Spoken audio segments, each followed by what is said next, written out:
ಮಗಳಂದ್ರು ಶಾಲೆಗೆ ಹೋಗ್ಬಿಟ್ರೆ ಎಲ್ಲಿ ಬೇಕಾದ್ರೆ ಬಿಸಾಡೋಗ್ಬಿಡ್ತಾರೆ. ಇಲ್ಲೋಡು ಇಲ್ಲೇ ಬಿಟ್ಬಿಟ್ಟೋಗಿದ್ದಾರೆ. ಇಲ್ಲಿ ಪೆನ್ಸಿಲ್ ಬಿಟ್ಟೋಗಿದ್ದಾರೆ. ನನ್ಗಂತೂ ಎಲ್ಲ ಎತ್ತಿಟ್ಟು ಕ್ಲೀನ್ ಮಾಡಿದ್ರೆ ಸಾಕಾಗೋಗ್ಬಿಡುತ್ತೆ. ಇನ್ನು ಇವರು ಯಾವಾಗ ನೋಡಿದ್ರು ಆಫೀಸು ಆಫೀಸು ಅಂತ ಹೇಳ್ತಿರ್ತಾರೆ. ಅಯ್ಯೋ, ನನ್ನ ಮಗಳು ರಿಪೇರ್ ಇಲ್ಲೇ ಬಿಸಾಡೋಗ್ತಾರೆ. ಇದು ಹಳೇದಾಯ್ತಂತೆ. ಅಮ್ಮ, ಇದು ಹಳೇದಾಗಿದೆ, ನಮ್ಗೆ ಹೊಸ ರಿಪೇರ್ ಕೊಡ್ಸು ಅಂತ ಹೇಳಿ ಇಲ್ಲೇ ಬಿಟ್ಟೋಗಿದ್ದಾಳೆ.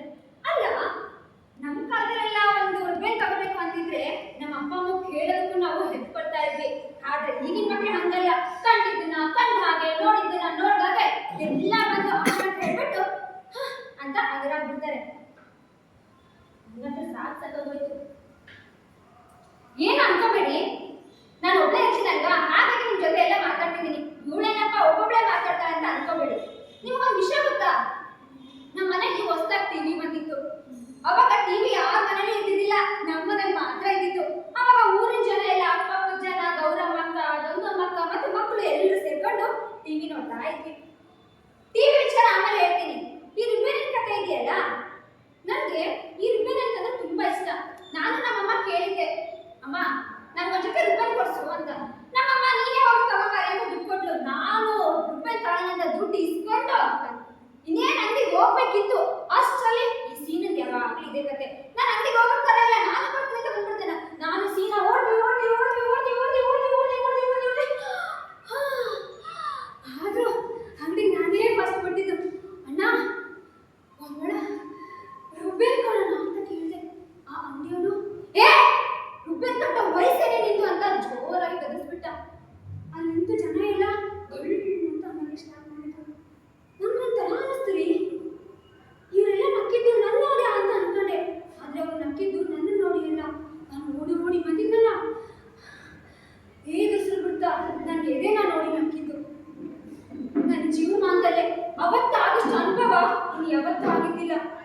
ಇನ್ನೊಂದ್ಸಲ ಎಲ್ಲಿಗೆ ಬರಲೇಬಾರ್ದು ಅಂತ ಹೇಳ್ಬಿಟ್ಟು ನಿರ್ಧಾರ ಮಾಡ್ಬಿಟ್ಟೆ. ಮುಂಚೆ ಎಲ್ಲ ಬರೀ ಕತ್ಲು ಕಂಡ್ರೆ ಭಯ ಆಗೋದು, ಆದ್ರೆ ಈಗ ಹಗಲಲ್ಲೂ ಭಯ ಆಗುತ್ತೆ. ಆ ಘಟನೆ ನೆನ್ಸ್ಕೊಂಡ್ರೆ ಮೈ ಜುಮ್ ಆಗುತ್ತೆ.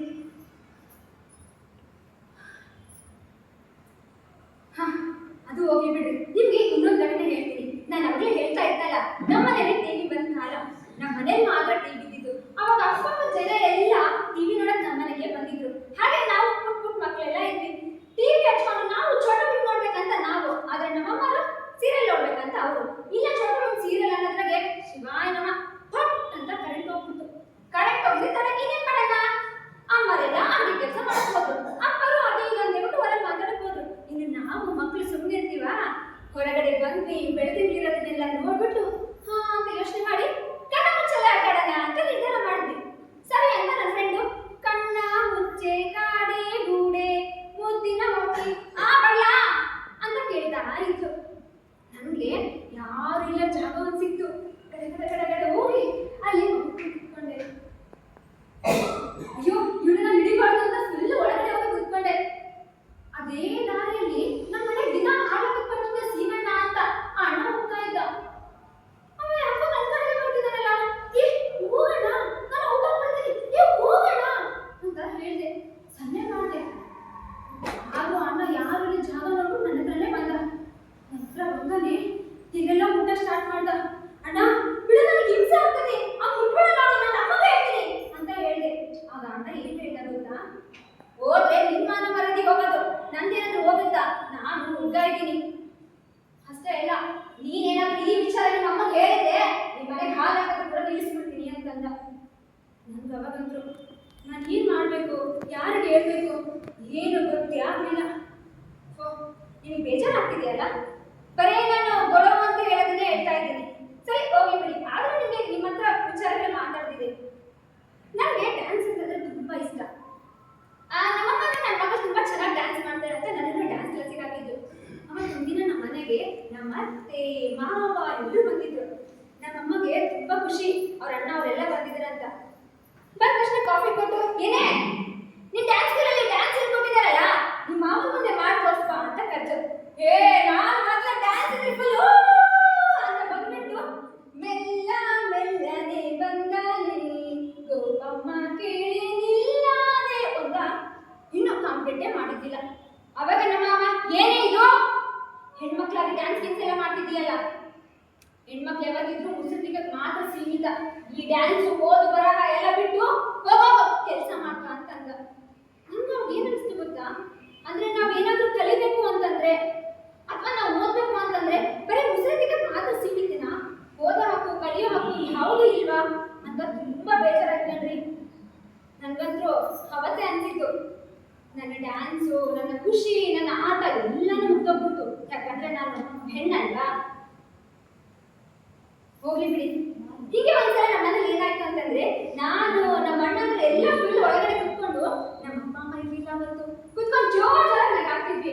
ನನ್ನ ಅಷ್ಟಂದ್ರೆ ಫುಲ್ ಜೋರ ಅಂತ ಫುಲ್ ನಗಾಡ್ಲಿಕ್ಕೆ ಸ್ಟಾರ್ಟ್ ಮಾಡಿದೆ. ಅದು ಎಲ್ಲಿದ್ದೋ ಗೊತ್ತಿಲ್ಲ, ನಮ್ಮಪ್ಪ ಸಡನ್ ಆಗಿ ಒಳಗೆ ಬಂದ್ರು. ಬಂದ ತಕ್ಷಣ, ಏನೇ ಅದು ಅಷ್ಟು ಜೋರಾಗಿ ಆಗ್ತಿದ್ಯಾ, ಒಳ್ಳೆ ಗಂಡು ಬೀರಿತಾರ? ಹೆಣ್ಮಕ್ಳು ಯಾವಾಗಿದ್ರು ಮೆತ್ತಗೆ ನಗ್ಬೇಕು, ನಕ್ಕಿಲ್ಲ ಅಂದ್ರೆ ಪರವಾಗಿಲ್ಲ ಅಂತ ಜೋರಾಗಿ ಬದ್ಬಿಟ್ರು. ಈ ವಿಚಾರ ಕೇಳಿ ನಮ್ಮ ಅಣ್ಣ ಫ್ರೆಂಡ್ಸ್ ಸುಮ್ಮನೆ ಇದ್ರ, ಅವರು ನಗಾಡ್ಲಿಕ್ಕೆ ಸ್ಟಾರ್ಟ್ ಮಾಡ್ಬಿಟ್ರು. ಅಲ್ಲ, ನನ್ನ ಅವತ್ತು ಏನ್ ಪ್ರಶ್ನೆ ಹುಟ್ಟು ಅಂತಂದ್ರೆ, ಅಣ್ಣ ಆದ್ರೆ ನಗ್ಬೋದು, ಅಣ್ಣ ಫ್ರೆಂಡ್ಸೇ ನಗ್ಬೋದು, ನಮ್ಮ ಅಪ್ಪನೂ ನಗ್ಬೋದು, ಆದ್ರೆ ನಾನ್ ನಗಂಗಿಲ್ವಾ? ಅಥವಾ ನನ್ನ ಧ್ವನಿ ಏನಾದ್ರೂ ಅಷ್ಟು ಕೆಟ್ಟದಾಗಿದೆನಾ? ಅವತ್ತು ನನ್ನ ಮೇಲೆ ನನಗೇನೆ ಜಿಗುಪ್ಸೆ ಹುಟ್ಟಂಗ ಆಗ್ಬಿಟ್ಟು, ಯಾಕೆ ಹೀಗೆ ಮಾಡ್ತಿದ್ದಾರೆ ಅಂತ ಹೇಳ್ಬಿಟ್ಟು. ಆದ್ರೂ ಅಪ್ಪ ಅಲ್ವಾ ಅಂತ ಹೇಳ್ಬಿಟ್ಟು ಸುಮ್ಮನಾದೆ. ಇನ್ನೊಂದ್ಸಲ ಜಾತ್ರೆ, ನಮ್ಮೂರ್ ಜಾತ್ರೆ ಸಂದರ್ಭ ಅದು. ಜಾತ್ರೆ ಅಂದ್ರೆ ನಿಮ್ಗೆ ಗೊತ್ತಿರುತ್ತಲ್ವಾ, ಎಷ್ಟೊಂದು ಖುಷಿ ಇರುತ್ತೆ, ಎಷ್ಟೊಂದು ಸಂಭ್ರಮ ಇರುತ್ತೆ. ಅಯ್ಯಯ್ಯೋ, ನಮ್ಮ ಮನೆಯಲ್ಲಂತೂ ಫುಲ್ಲು ತೋರಣ ಕಟ್ಟಿದ್ದು, ಮನೆಯೆಲ್ಲ ಗುಡಿಸಿದ್ದು, ಫುಲ್ ಮಜಾ ಮಾಡ್ಬಿಟ್ವಿ. ಅವತ್ತು ಒಂದ್ಸಲ ಹೋಗಿದ್ವಿ ಜಾತ್ರೆಗೆ. ಹುಲಿಗೆಮ್ಮ ದೇವಿದು ಜಾತ್ರೆ ಇತ್ತು. 12 ಗಂಟೆ ತನಕ ಹಬ್ಬಪ್ಪ ವೈಭೋಗ, ಅದನ್ನೆಲ್ಲ ನೋಡಕ್ ಕಣ್ಣುಗಳೇ ಸಾಲದು. ಹೆಣ್ ದೇವತೆ, ಶಕ್ತಿ ದೇವತೆ ಅಂತೆಲ್ಲ ನಾವು ಕರಿತೀವಿ. ತುಂಬಾ ಖುಷಿ ಇದ್ರಿ. ಅವತ್ತು ಎಲ್ಲ ಜಾತ್ರೆ ಎಲ್ಲ ಮುಗಿಸ್ಕೊಂಡು ಬರೋದ್ರಾಗೆ ರಾತ್ರಿ ಒಂದು 12:30 ಆಗಿತ್ತು. 12:30 ಟೈಮಲ್ಲಿ ನಾನು, ನಮ್ಮ ಅಣ್ಣ, ನಮ್ಮ ಅಪ್ಪ ಅಮ್ಮ ಎಲ್ಲ ಹೊರಟಿದ್ವಿ. ಮಾತಾಡ್ತಾ ಹೋಗ್ತಾ ಇರ್ಬೇಕಾದ್ರೆ ನಮ್ಮ ಅಣ್ಣ ಮುಂದೆ ನಗಾಡ್ಕಂತ ಹೋಗ್ದಂಗೆ ಇವರಿಗೆ ಮಾತಾಡ್ತಾ ಹೋಗ್ತಾ ಇದ್ರು. ನಾನು ಇರು ಅಂತ ಅಂದ್ರೆ ಜೊತೆಗೆ ಹೋಗ್ತಿದ್ದೆ ಕಂಡ್ರೆ ನನಗೇನಾದ್ರು ಕನಸ್ಬಿಟ್ಟಿದ್ದ, ನನ್ನ ಚಪ್ಪಲಿ ಕೀಳುತ್ತೆ ಅಂತ. ಇದ್ದಕ್ಕಿದ್ದಂಗೆ ನನ್ನ ಚಪ್ಪಲಿ ಕಿತ್ತೋಗ್ಬಿಟ್ಟು, ಚಪ್ಪಲಿ ಸರಿ ಮಾಡ್ಕಂತ, ಅಣ್ಣ ಇರೋ ನಾನು ಬರ್ತೀನಿ, ಅಣ್ಣ ಇರೋ ನಾನು ಬರ್ತೀನಿ ಅಂತ ಸುಮಾರು ಸಲ ಕೇಳಿದೆ. ಆದ್ರೆ ನಮ್ಮ ಅಣ್ಣ ಬಾ ಅಂತ ಹೇಳ್ಬಿಟ್ಟು ಹೋಗೇ ಬಿಟ್ಟು. ನಾನು ಚಪ್ಪಲಿ ಸರಿ ಮಾಡ್ಕಂತ ಇದ್ದಾಗ ಎಲ್ಲಿಂದ ಬಂದೇನೋ ಕಾಂತ ಕೈ ಒಂದು ಮುಚ್ಚಿಬಿಟ್ಟು ಓಡಾಡಿ ಕರ್ಕೊಂಡೋಯ್ತು. ನನ್ನ ಬಟ್ಟೆ ಗಿಟ್ಟೆ ಎಲ್ಲ ಹಾಕಿ ಚಿಂತೆ ಮಾಡ್ಬಿಟ್ಟು, ಅಣ್ಣ ನೀವು ಕೈ ಹಾಕ್ತೀನಿ ಬಿಡ್ರಲ್ಲ, ಅಯ್ಯೋ ಬಿಡಿ ಅಂತ ಜೋರಾಗಿ ಅರಿಸಿ ಚಿಂತೆ, ನಿಮ್ಮ ತಮ್ಮನ ಅಂತೀನಿ ಬಿಡಿ ನನ್ನ ಅಂತ ಸುಮಾರು ಸಲ ಕೂಗಬಾರ್ದೆ. ಆದ್ರೆ ಅವ್ರಿಗೊಂದು ಕಿಂಚಿತ್ತು ಮನುಷ್ಯತ್ವನೇ ಬರಲಿಲ್ಲ. ನನಗೂ ಕೊನೆಗೂ ನಮ್ಮ ಅಣ್ಣ ಕೇಳ್ತು ಅಂತ ಅನ್ಸುತ್ತೆ. ಅಣ್ಣ ಫ್ರೆಂಡ್ಸ್ ಎಲ್ಲ ಅಲ್ಲಿಗೆ ಬಂದ್ರು. ನನ್ನ ಚಿಂತೆ ಆಗಿಬಿಟ್ಟೆಲ್ಲ ನೋಡಿ ಒಂದು ಶಾಲ್ ಹೊತ್ತಿದ್ರು. ಅಲ್ಲೇ ಪೊಲೀಸರು ಅದು ಇದನ್ನ ಜಗಳ ಎಲ್ಲ ಸ್ಟಾರ್ಟ್ ಆಯ್ತು. ಅಯ್ಯೋ, ಕೇಳಿಸ್ಕೊಳ್ಳಕ್ಕೆ ಆಗ್ತಿಲ್ಲ. ಹೆಂಟು ಪ್ರಶ್ನೆಗಳೆಲ್ಲ ಹುಟ್ಕೊಂಡ್ಬಿಡ್ತು. ಕೊನೆಗೂ ಹೆಂಗೋ ಸುಧಾರಿಸ್ಕೊಂಡು ನಮ್ಮ ಮನೆಗೆ ಹೋದಾಗ ನಮ್ಮ ಅಪ್ಪ ಏನ್ ಹೇಳ್ದ ಗೊತ್ತಾ? ಅದಕ್ಕೆ ಹೇಳೋದು ಹೆಣ್ಮಕ್ಳು ತಲೆ ತಗ್ಗಿಸ್ಕೊಂಡು ನಡಿಬೇಕು ಅಂತೇಳಿ. ಅಲ್ಲ, ನೀವೇ ಯೋಚನೆ ಮಾಡಿ, ನಂದೇನಾದ್ರೂ ತಪ್ಪಿತ್ತ ಇದ್ರಲ್ಲಿ? ಆದ್ರೂ ತಪ್ಪಿತಸ್ಥ ಕಂಡಿದ್ದು ನಾನು.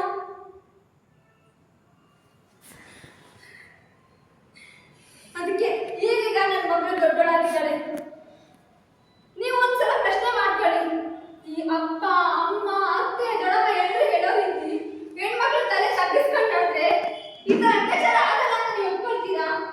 ಇವತ್ತಿನ ದಿನಗಳಲ್ಲಿ ಬಟ್ಟೆ ಹಾಕ್ಕೊಂಡೇ ಇದ್ರು, ಮನೆ ಹೊರಗು ಮುದುಕಿಯರ ಮೇಲೋ ಮಕ್ಕಳ ಮೇಲೋ ಎಲ್ಲರ ಮೇಲೆ ದೌರ್ಜನ್ಯ ನಡೆಯಕತ್ತೈತಿ. ನಾವೇನಾದ್ರೂ ತಲೆ ತಗ್ಗಿಸ್ಕೊಂಡಿದ್ರೆ ಇಂಥ ದೌರ್ಜನ್ಯ ನಡೆಯೋದಿಲ್ಲ, ಅಥವಾ ನಮ್ಮ ಯಾರ ಮೇಲೆ ದೌರ್ಜನ್ಯ ಆಗೇ ಇಲ್ಲ ಅಂತ ಇದು ಉಟ್ಕೊಂಡು ಹೇಳೋದು ಯಾರಾದ್ರೂ ಇದ್ದೀರಾ? ಅದಕ್ಕೆ ನಾನು ನನ್ನ ಮಗಳಿಗೆ ಯಾವಾಗಲೂ ಹೇಳ್ತಿರ್ತೀನಿ, ಈಗ ತಾನೇ ಸ್ವಲ್ಪ ದೊಡ್ಡಳಾಗಿದ್ದಾಳೆ, ಮೈಂಡ್ ಎದ್ದಿದ್ದಾಳೆ, ಅದಕ್ಕೆ ಬಗ್ಕೊಂಡು ನಡೆದು ಬರೀ ಕಲ್ತಿದ್ದಾಳೆ. ಅದಕ್ಕೆ ನಾನು ನನ್ನ ಮಗಳಿಗೆ ಹೇಳ್ತೀನಿ, ಮಗಳೇ ಬಗ್ಬೇಡ, ಬಗ್ಗಿದ್ರೆ ನಿನ್ನ ಹೊಡೆಯೋರೇ ಜಾಸ್ತಿ ಜನ. ಯಾರು ಯಾವತ್ತೂ